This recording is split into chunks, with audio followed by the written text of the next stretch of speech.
पाकिस्तान बामुकाबला बांग्लादेश दूसरा test match शुरू होने में सिर्फ 4 लम्हे बाकी। शाहीन दूसरा टेस्ट मैच जीतकर सीरीज 2-0 से अपने नाम करने के लिए पुरजोश।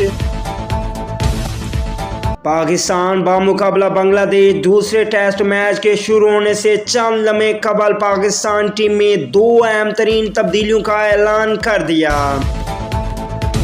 अस्सलाम वालेकुम दोस्तों, पाकिस्तान और बांग्लादेश के दरमियान दूसरा टेस्ट मैच शुरू होने में सिर्फ 4 लम्हे बाकी हैं, जिससे कबल पाकिस्तान टीम में 2 अहम तरीन तब्दीलियों का ऐलान कर दिया है। आइए आपको पाकिस्तान की दूसरे टेस्ट मैच के लिए फाइनल प्लेइंग 11 बताते हैं, लेकिन उससे पहले चैनल को अभी सब्सक्राइब करें और साथ ही बेल आइकन बजा दें। चलिए देखते हैं दूसरे मैच के लिए प्लेइंग 11।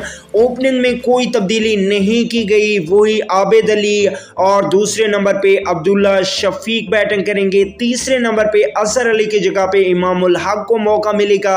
चौथे नंबर पे वही कैप्टन बाबर आजम बल्लेबाजी करने आएंगे। 5वें नंबर पे कोई तब्दीली नहीं होने वाली, वहीं पे 6ठे नंबर पे भी तब्दीली नहीं की जाएगी। 7वें नंबर पे ऑलराउंडर फहीम अशरफी खेलेंगे। 8वें नंबर की बात करें तो यहाँ पे स्पिन बॉलर नोमान अली खेलेंगे, जबकि 9वें नंबर पे तब्दीली हुई है, मोहम्मद अब्बास खेलेंगे साजिद खान की जगह पे। बाकी वही 2 फास्ट बॉलर खेलेंगे, हसन अली और शाहीन शाह अफरीदी। अल्लाह निगहबान दोस्तों।